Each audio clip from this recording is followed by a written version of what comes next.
Hello fellow art nerds, my name is Felicia, and this is part 4 of our Introduction to Digital Art, as well as learning the basics of MediBang Paint Pro.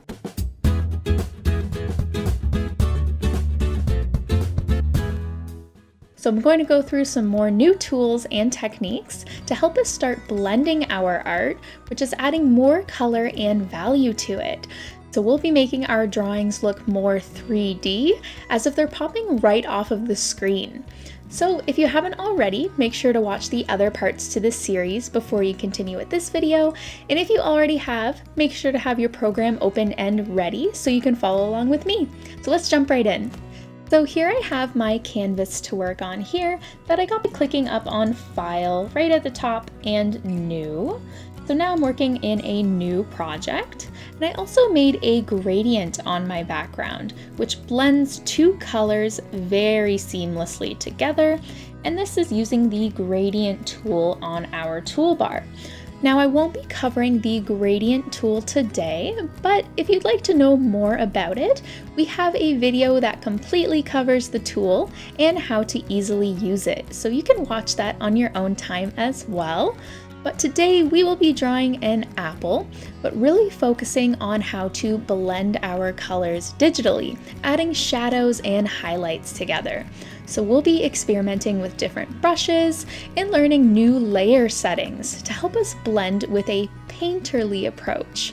So I encourage you to follow along with me as we draw our apple and also go through some new fun techniques together. So I will grab my brush for now as I start my outline, and I will be using the pen brush just to start out our outline. So I'm going to grab a nice red color here, a dark tone, and I will be making a new layer. You should already have a layer in your project, but since I made a background here, I'm going to add a layer. I'm going to name this one background, just so I don't get confused between the two. And I will start drawing my apple. So to draw your apple, I'm going to start by making a very round shape. Going around, not exactly a circle. Apples aren't exactly perfect if you've held one in your hand before. They kind of have some little bumps at the top and the bottom, but that's what I'm going to do. Just a small bump, making some nice little curves. You can start by drawing a nice big circle if you'd like. And remember, if you ever make a mistake, you can always head to the top here to click on the undo arrow or use your eraser tool. Right now, I'm just going to clean up my lines using the eraser, making this round apple shape. Doesn't have to be totally perfect.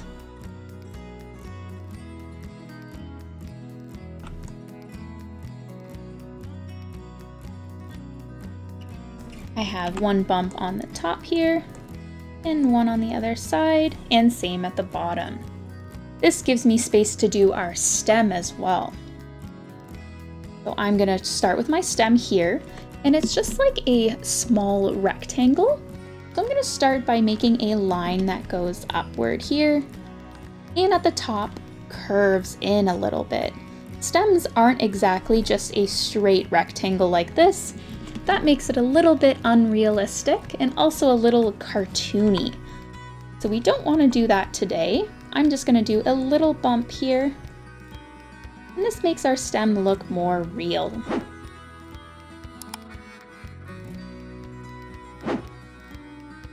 Perfect, so that is our stem, and I have the base shape of our apple here. Perfect. So now we will move on to the coloring stage. So after we create our line drawing, we will add a new layer, and I'm going to name this layer Apple Color. Here, and I'll also name our line layer as well. And remember, your color layer always goes beneath your line layer, so I'm going to click and drag and move it underneath. So to draw out or color out our apple, I'm going to grab the exact same red, so I'm not going to move anything else, and I'm going to start painting inside of my lines. I'm going to keep the same color just so we can focus on our blending today. We won't be looking at line work that much. So I'm just going to go ahead and start coloring in our apple.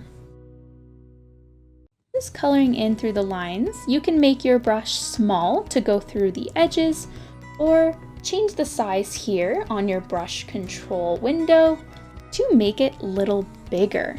This will color it a lot faster, but you need to be careful on if you're going outside of your lines. I like to make my brush smaller when I go around the edges. So right now my brush is at 17. That is the size of my brush as I go along my edges.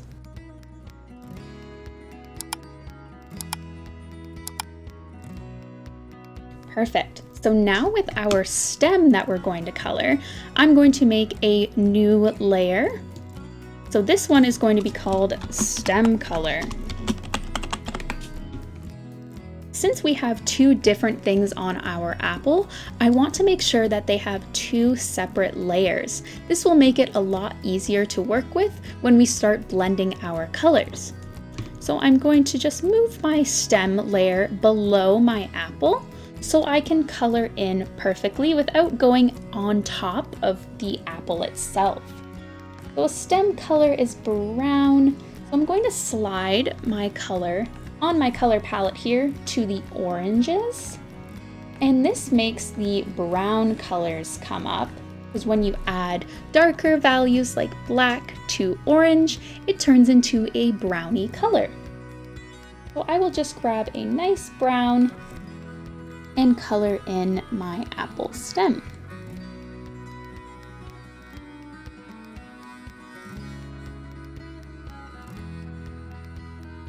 Perfect. Now I'm going to go back to my line layer and get rid of the lines I have up on the top with my stem. I don't really need those anymore, and I will just go over the color that I had there.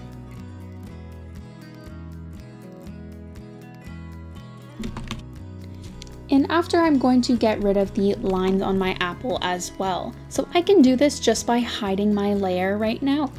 I don't have to completely erase it. I just go ahead and click on this small white dot right beside the line layer. This allows me to hide it, not deleting it, just temporarily hiding it. So now I can go back to my apple, go to my brush, and start making those edges look a lot more crisp. So I'm going to zoom in again onto my apple and get rid of those bumps I have there. Don't want to see those.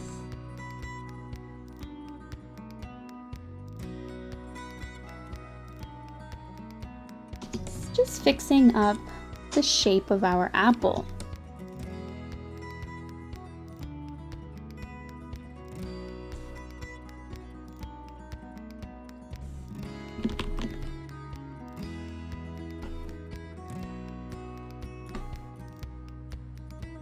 I'm going to zoom out here. Perfect. So now that we have the base color, we can start applying darker and lighter colors to it, so creating shadows and highlights. However, if I start coloring onto my apple, just right onto the apple color, and I start coloring right on top of it, I can't get it right to the edge. I sometimes draw over top. It can be very, very hard to get it really close. So we don't want to take a long time when we do our art. So there are two ways that we can color our apple without going outside of the lines. So the first one I'm going to talk about is Protect Alpha. And Protect Alpha can be found in your layer window here.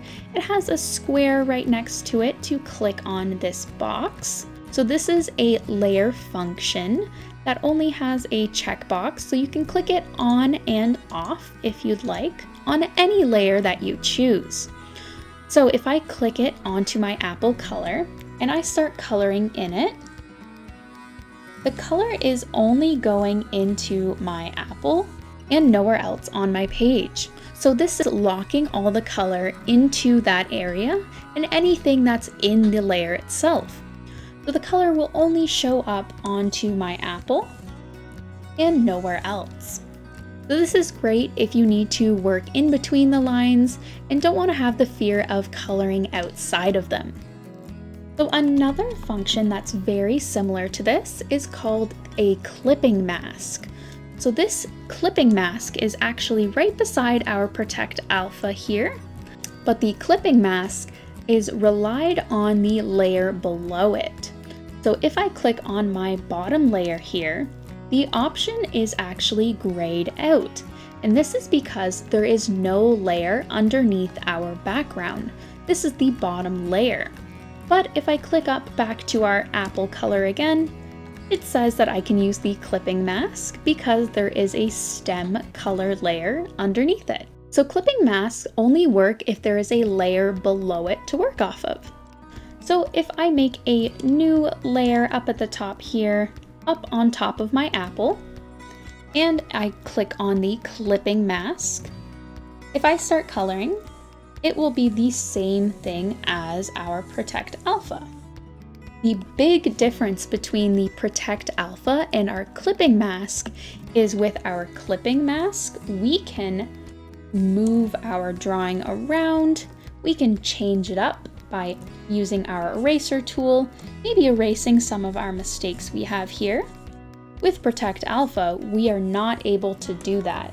Unlike Protect Alpha, I can move the scribble around my apple because it's an entirely new layer and it won't affect our original apple below it. So clipping masks allow for you to have change.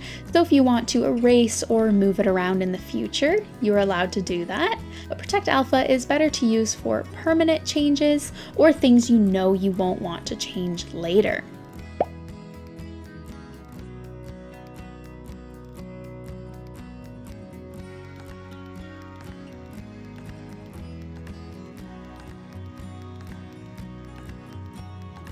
I will get rid of this for now, and we are going to start shading and blending our colors. So we are going to change our brush. If you go to your brush list down here, right now we are working with the pen brush, but we want to click on our Airbrush down here. If you click on this brush is very, very soft compared to our pen brush. It's very, very light, very soft, and allows us to go over top and build up our color. We want to work with a very soft brush as we blend. We don't want our brush to be completely solid. We want to go very lightly and have the color come out little by little. So that means we can turn down our opacity and we can control this to how we want our brush to be. Mine is at 15%, and this is perfect for when we blend our colors. I would keep it at this number so you can build up your colors. And I also have my size at 150 or 150. This is a larger size compared to my apple here, and I don't want to go very tiny or else my brush strokes will come out very harsh. So I made a new layer above my apple color. I'm going to go ahead and call this one blending here. And this is what we will work on our apple with. This is a clipping mask that I have set here. Make sure yours is on a clipping mask as well and not Protect Alpha, just in case if we want to make some changes. So I'm going to grab a darker red here. I'm not going to get solid black, just a darker red color. And I'm going to go ahead and make our shadow. Now I'm going to have my shadow on the left side of the apple, and I'm going to have the light coming on the right side. So the light is shining down and the shadow is going to be over here since the light won't be hitting it. I'm going to lightly press down on my brush, going around the shape of our apple. Very, very lightly going around it. This makes a soft shadow on it. You can already see that there's a nice softness to it. Our airbrush allows us to have nice color come out very, very lightly. We don't want to hit our brush very hard. This will have the color come out too fast and it won't look very nice. Going to have my darkest color to the side here, and I'm also going to bring it all the way to the middle of our bump here. There will be some shadow within here, and also on the top here, right in the middle. We don't want to go on this side since that's where our light will be. So blending is all about using your brush very, very lightly and keep adding color to it. If you go very dark and keep doing that, it just won't look as nice. We want to make sure we're using our brush very, very lightly, and also your see-through slider will help you with that as well. So make sure your number is very low when you do blending. It works much, much better. So now I will go ahead and grab a lighter red color, so more of a pinky tone. And I'm going to go ahead on the other side and do the same thing. Very lightly pressing down on our brush and moving with the shape of the apple. So I'm not coloring from side to side like this. I'm moving with the shape of the apple, going around the curve. Always following that shape. Very, very lightly going along. I'm grabbing a lighter color as well up here and going ahead right on top of that edge. I'm going right very, very close to it. Not going in the middle here, just on this edge, just so we have the light right off of it. I'm also going to grab the eyedropper tool here on our toolbar. Remember, this picks any color that's on our canvas. I'm going to grab the color right in the middle of our apple. So this is like our original red that we had. I'm going to go back to our brush and I'm going to color a little bit in the middle here, just so I'm blending our shadows and our highlights together.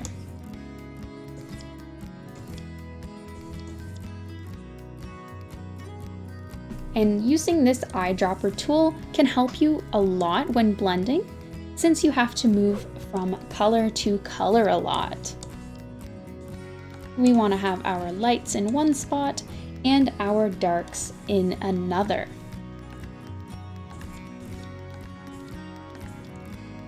So this is where my light is showing, and that's why it is lighter. I'm going to go and grab our darker shadow color here. Get a little bit of a darker color and have that shadow really, really come through. So it's very, very dark here now. And for a finishing touch, I'm going to add a bright highlight. So I'm going to grab a very, very white color right into the left corner here, a very bright color. I'm also going to turn down my brush size to about 25 is good, 24. And I'm going to make a bright highlight here. So making a line and slowly, slowly making it a little larger. This makes a small little square or a rectangle. And this will be our highlight.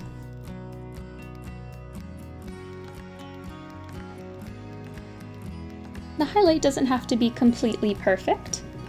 I'm just going to go ahead and make it just like this. This shows that our apple is very shiny.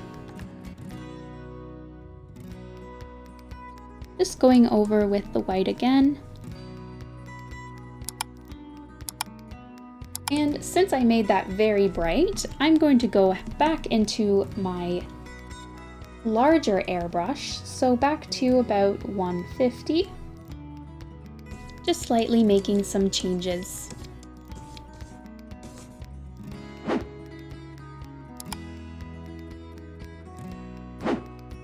All right, perfect. And now I'm going to do the same process with our apple stem here. So I'm going to make another layer. So I'm going to click on our stem color layer, make a new one, and again, clicking on our clipping mask. So this groups our clipping mask to the stem. And I will call this one Stem Blending. Now with our stem, I'm going to go ahead and grab the eyedropper tool, click on our brown color. Since our stem is smaller than our apple, I'm going to turn down our brush size a little bit to about 65. I'm going to grab a darker brown for our shadow. So if our shadow is on the left side of our apple here, it will also be on the left side of our stem. Making very, very small strokes. And I'm also going to grab a light brown or a nice warm orange to our stem for the highlight. This part isn't as noticeable, but it leaves a nice look to your apple, makes it more believable. Just lightly pressing down, making that nice blending transition.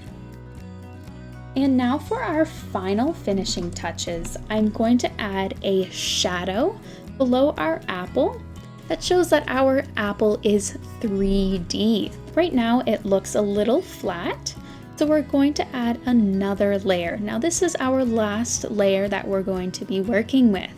So I'm going to click on our background, just so when I click our new layer, it goes right above it.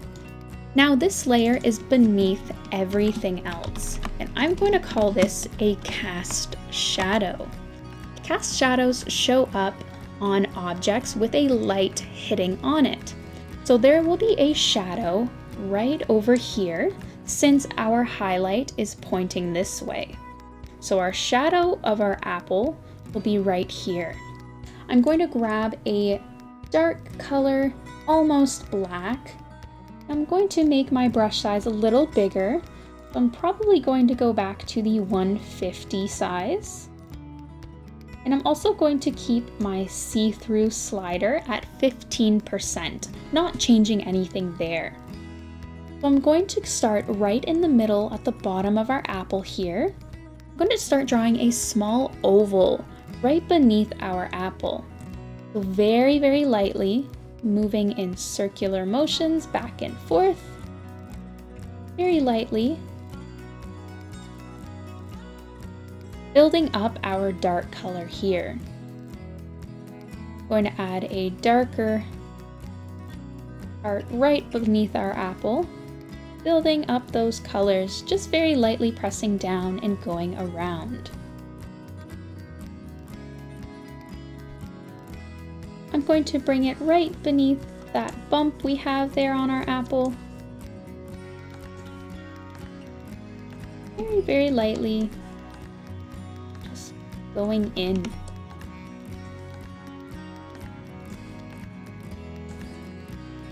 Now I'm also going to change the opacity on our layer here, which is our see-through slider. Right now it's at 100%. I'm going to go ahead and just knock that down a little bit, 85 maybe. I'll turn it down to 75. So it's not as dark as I wanted it to be, and it also has the apple form still there, just so we can see that small shadow, but also seeing that nice apple shape. So that concludes part 4 of our introduction to digital art, as well as learning the basics of MediBang Paint Pro. This is one of a 4-part mini course on MediBang for beginners. I teach digital art camps and classes at Wing Canvas, so check out our website for online programs. If you'd like to support our channel or the creation of free arts education, become a member of our Patreon, link in the description below. If you enjoyed this video, here are some other videos that you can check out next.